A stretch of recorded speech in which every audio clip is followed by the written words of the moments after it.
சில பேர் ஆர்கியூ பண்ணுவாங்கப்பா, எதுக்கு சார் செக்ஸுக்கு அந்த அளவுக்கு முக்கியத்துவம் கொடுக்குறீங்க?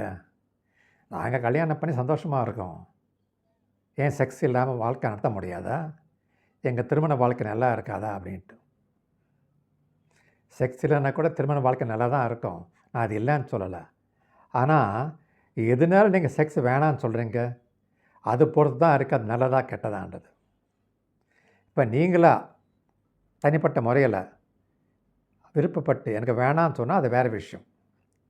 வாலண்டரியாக நீங்கள் வேணான்னு சொன்னால் அது வேறு, தொந்தரவு பண்ணாது. ஆனால் சில கட்டாயத்தினால, அதாவது சூழ்நிலைமை சரியில்லை, உடம்பு சரியில்லை, பார்ட்னருக்கு விருப்பம் இல்லை அப்படின்னு சொல்லி அந்த காரணத்தினால எனக்கு செக்ஸு வேணான்னு சொன்னால் அது உங்களுக்கு பிரச்சனை உருவாக்கும், மென்டல் ஸ்ட்ரெஸ் உருவாக்கும்ப்பா. எதுவுமே சரிதான், சாப்பிட்றதோ மற்ற செயல்பாடோ வேலையோ செக்ஸு எல்லாமே எதுவாக இருந்தாலும் வாலண்டரியாக நம்மளாக விருப்பப்பட்டு விடுறது வேறு, கட்டாயத்தோடு அது வேணான்னு சொல்கிறது வேறு. அது மாதிரி கட்டாயத்தோடு வேணான்னு சொன்னால் மென்டல் ஸ்ட்ரெஸ் உருவாக்கும். சரி, எதுக்கு நான் திருமண வாழ்க்கையில் செக்ஸு முக்கியம்னு சொல்கிறேன் நான்? இதனால் பல நன்மைகள் இருக்குது. இந்த திருமண வாழ்க்கை பந்தம் ஸ்ட்ராங் பண்ணும், அதை நீங்கள் முதல்ல புரிஞ்சுக்கணும். ஒரு ஹஸ்பண்ட் அண்ட் ஒய்ஃபும், கணவனும் மனைவியும் ரெகுலராக செக்ஸில் ஈடுபட்டாங்கன்னா அவங்க செக்ஸில் ஈடுபடுறப்போ உடம்புல என்டார்ஃபின்ஸ், அந்த ரசாயனம், ஹார்மோன்ஸ், கெமிக்கல்ஸ் அது ரிலீஸ் ஆகும். அதனால் என்ன ஆகும், அதோடைய பாண்டிங் அதிகமாகும், இணைப்பு. புரிஞ்சுதா?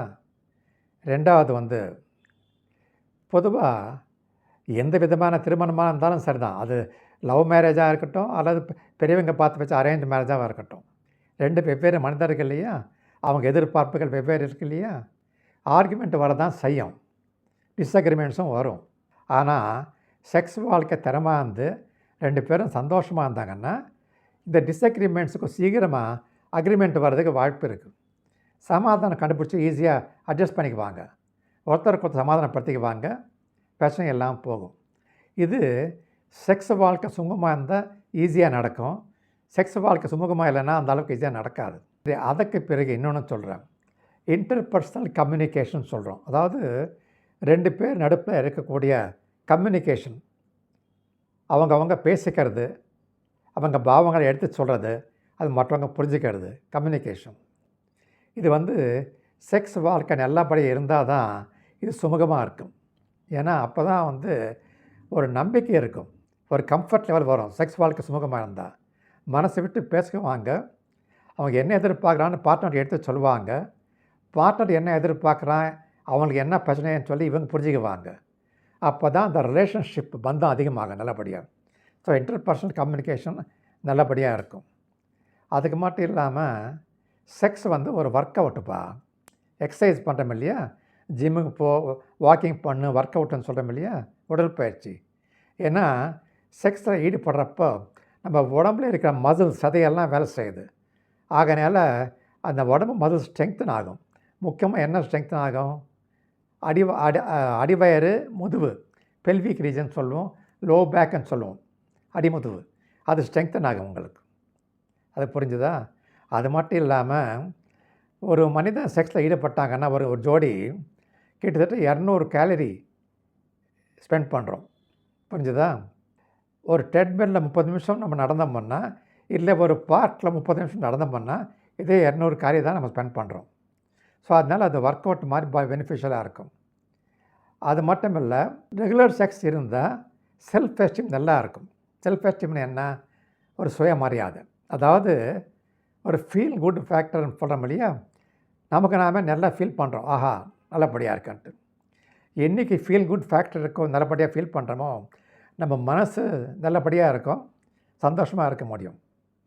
செக்ஸில் ஈடுபட்டு சுகம் அனுபவித்து நம்மளுடைய மனைவி அல்ல ஹஸ்பண்டு நம்மளை திருப்பி தேடி வர்றாங்கன்றப்போ நமக்கு நம்ம மேலேயே ஒரு நல்ல ஃபீலிங் வருது இல்லையா, சுயமரியாதை வருது இல்லையா.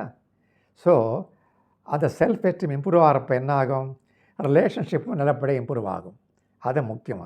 அதுக்கு அடுத்தது என்ன சொல்கிறேன், ஆங்ஸைட்டி ரிடக்ஷன். செக்ஸ் ஒரு ஸ்ட்ரெஸ் பஸ்டர். மற்றபடி எந்த பிரச்சனை இருந்தாலும் சரி தான், புரிஞ்சுதா? அந்த பிரச்சனை அதுலேருந்து ஒரு ரிலீஃப் வரணுமுன்னா செக்ஸில் ஈடுபடுறப்போ ரிலீஸ் வரும். ஏன், என்டார்ஃபின்ஸ்னு ஹார்மோன் ரிலீஸ் ஆகிறப்போ நமக்கு ஸ்ட்ரெஸ்ஸு கம்மியாகுது, உடம்புல எந்த விதமான வலி இருந்தாலும் அது கம்மியாகுது, நம்ம ஃபீல் குட், நல்லபடியாக ஃபீல் பண்ணுறோம், மூட் நல்லா எலிவேட் ஆகும். அதனால் ஆங்ஸைட்டி ரிடக்ஷன், ஸ்ட்ரெஸ் பஸ்டிங்னு சொல்லுவோம் அது மட்டும் இல்லாமல் முக்கியமாக இன்னொன்று சொல்கிறேன். மருத்துவ ஆராய்ச்சியில் என்ன கண்டுபிடிச்சிருக்காங்கன்னா, ஒரு ஜோடி செக்ஸுவலாக ஒரு மனிதன் இல்லை ஒரு பெண்ணோ ஒரு ஜோடியோ ரெகுலராக செக்ஸில் ஈடுபடுறப்போ அவங்க வாழ்க்கை ஒரு 5லேருந்து 8 வருஷம் நீடிக்கும்னு கண்டுபிடிச்சிருக்காங்க. Life span increases on sex. அது மட்டும் இல்லாமல் ஆக்சிடோசின் என்ற ஹார்மோன் உடம்புல தயாராகுது. எப்போ? செக்ஸில் ரிலீஸ் ஆகிறப்போ. அதுதான் பாண்டிங் ஹார்மோன் சொல்லுது.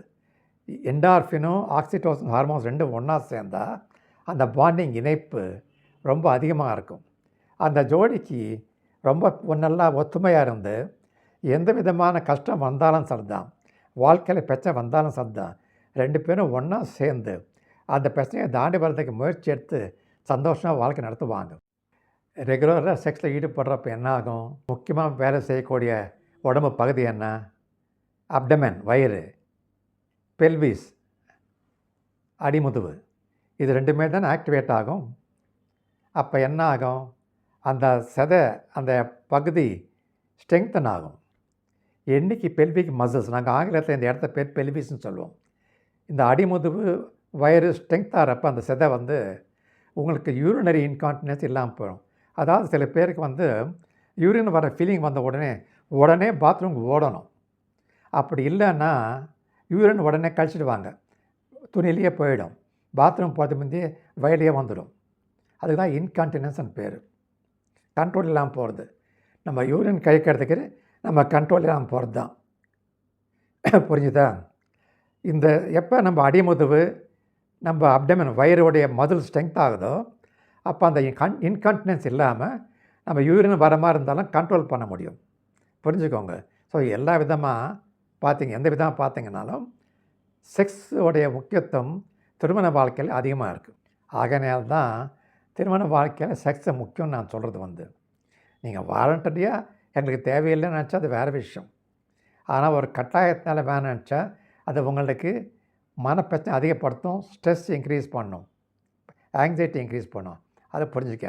ஆக மொத்தத்தில் இயற்கை எதுக்கு மனிதனுக்கு செக்ஸை கொடுத்துருக்குன்னா, ஒரு ஜோடி திருமண வாழ்க்கை சந்தோஷமாக இருக்கிறதுக்கும் 2 பேரும் ரொம்ப அந்யோன்யமாக இருக்கிறதுக்கும் உதவி செய்கிறதுக்கு ரெகுலர் செக்ஸை வேணும்னு சொல்லி இயற்கை கொடுத்துருக்கு.